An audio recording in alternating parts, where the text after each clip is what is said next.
the number of people in Trump's orbit who associated with Epstein really does seem to grow by the day. There's a new story every day. And that is to say nothing of the thousands of times Trump himself is mentioned in the files.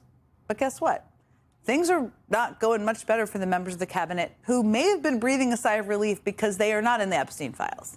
I mean, this was the scene outside a Border Patrol facility in Otay Mesa, California today, where DHS Secretary Kristi Noem was making an appearance to tout Trump's border policies. Protesters who had gathered outside the facility, you can see them there, you can hear them there, were chanting shame, that's what they're saying right now, so loudly that police vehicles appeared to be blaring their sirens just to drown out the noise, again, of people screaming shame. All of which led to a scene inside the facility where Kristi Noem basically struggled even to hear the question she was being asked. It was so chaotic, this whole scene, I'm gonna show it to you, it almost felt like a spoof of a Kristi Noem press conference. Okay, good. Good afternoon, everybody. I think you're asking about detention facilities and the standards in it. Are you talking about our funding bill? I heard you ask about Operation Metro Surge and CBP and ICE, and what was the 287G? I'm sorry. What was that? I couldn't hear you over the sounds of outrage and alarm that follow me everywhere I go. So I'm sorry if I didn't, as articulately as usual, spew my venom towards immigrants, because I couldn't hear you over the sirens and the screaming of shame. Now, that Noem scene comes just one day after Trump's attorney general spent 5 hours, and we talked a lot about this last night, embarrassing herself before Congress, shouting like an unhinged mean girl at lawmakers and evading questions, pretty much all of them, about her handling of the Epstein files. At one point, she even tried to deflect a question about why she hadn't charged any of Epstein's associates by saying that this was all a distraction from the Dow breaking 50,000 points. And yes, it was as awkward as it sounds. And that bizarre moment in the hearing yesterday wasn't just a forgotten blip. I mean, we talked about it, but wasn't forgotten. I mean, that performance has led to a chorus of outrage from MAGA supporters, with multiple pro-Trump voices even calling on her, Pam Bondi, to resign. And by the way, today the market dropped 600 points, bringing the Dow back below 50,000. So there's that awkwardness, too. Look, the Trump administration is not having a good time right now. That's one way of putting it. It's not just protesters and MAGA podcasters who are rejecting their agenda. Yesterday, the Republican-controlled Congress failed to stop a bill to end some of Trump's disastrous tariffs from reaching the House floor.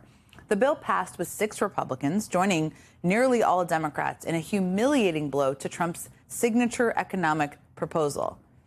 And it's not just that. It's not even just Congress. Where he controls Congress, the Republicans do. His agenda is also losing in the courts over and over and over again. I mean, this week, a federal grand jury rejected the Trump administration's attempt to indict 6 Democratic lawmakers for participating in a video to remind service members that they shouldn't follow unlawful orders. And just today, a federal judge blocked Defense Secretary Pete Hegseth from trying to punish Senator Mark Kelly, because he's still at it, Pete Hegseth, for participating in that same video. In a scathing opinion, the judge said, quote, rather than trying to shrink the First Amendment liberties of retired service members, Secretary Hegseth and his fellow defendants might reflect and be grateful for the wisdom and expertise that retired service members have brought to public discussions and debate on military matters in our nation over the past 250 years. There you go. Those are just a few. I could go on of many court losses the Trump administration has suffered recently, including several that have come down in just the last few hours. I mean, earlier today, a federal judge ended the Trump administration's deportation case against the father of 3 U.S. Marines who was detained while landscaping outside an IHOP in Southern California last summer.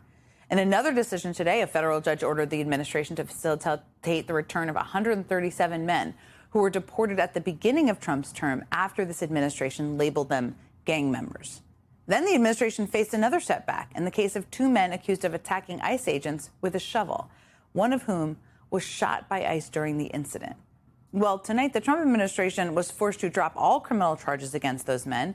They were forced to admit in a court filing that, quote, newly discovered evidence in this matter is materially inconsistent with the allegations they had made. You don't say. And just before we came on air, a Trump-appointed judge issued a particularly stinging order mandating that ICE give all of the detainees in Minneapolis access to a private lawyer. She wrote, quote, "It appears that in planning for the crackdown in Minneapolis, the government failed to plan for the constitutional rights of its civil detainees. The government suggests, with minimal explanation and even less evidence, that doing so would result in chaos. The Constitution does not permit the government to arrest thousands of individuals and then disregard their constitutional rights because it would be too challenging to honor those rights." Yeah. I mean, they just also, by the way, all of that, they just kept losing. They keep losing in court. The entire cabinet is a dumpster fire, and they cannot shake the lingering stink of the Epstein files. They're weak right now, and they know it. And all of that brings me to what is arguably the Trump administration's biggest loss of all this week. Because today, Donald Trump's border czar, Tom Homan, announced that the administration will end its immigration enforcement surge in Minneapolis. Now, to be clear, and I said this at the beginning of the show, and that's how I feel, but most importantly is how people in Minneapolis feel. Both residents and public officials in Minneapolis are appropriately taking out "we'll believe it when we see it" approach to this announcement. And Homan is claiming that a small footprint of officers will still remain in the area for an unspecified period of time. So that could mean a lot of things, especially from someone who played a leading role in the family separation policy, who works for an administration that lies with abandon. Could mean a lot of things. But the fact that the administration felt the need to make this announcement at all is a sign that they know they are losing on this issue and are desperate for some kind of an exit strategy. And you can tell how desperate they are by listening to the way Tom Homan tried to claim some sort of victory and success today. This surge operation and our work here with state and local officials to improve coordination and achieve mutual goals, as well as our efforts to address issues of concern here on the ground, have yielded the successful results we have came here for. According to Tom Homan, it was all a success, this whole nightmare we've been watching unfold. Their work with state and local officials achieved our mutual goals. We wanted to come into Minneapolis, terrorize people in their communities, arrest and even kill American citizens. And we succeeded at that. Good on you, Tom Homan and the Trump administration. Now, not one of those state and local officials who have been dealing with this situation agrees with Tom Homan that there have been successful efforts to achieve mutual goals or address issues of concern. There was no kumbaya moment between local officials and ICE. In fact, in the wake of this news, those local officials made it clear this fight is not over, and ICE still has a lot to answer for in Minnesota. The fact of the matter is, they left us with deep damage, generational trauma. They left us with economic ruin in some cases. They left us with many unanswered questions. Where are our children? Where and what is the process of the investigations into those that were responsible for the deaths of Renee and Alex? You don't get to break things and then just leave without doing something about it. Nationwide, they were looking to implement a national agenda based on coercing us to change local policy. And here's the thing, we didn't. The people of Minneapolis stood up. They stood up for their neighbors. They loved on each other. And I think that's the kind of patriotism that is ultimately going to get us through this. Now, what's clear is that this potential retreat, and let's hope it is the result of sustained and relentless pressure from the people of Minnesota. They're winning this battle. The Trump administration is losing. And Tom Homan and Stephen Miller and Donald Trump may want us all to move on to other things, to stop questioning, to stop pushing, to stop advocating.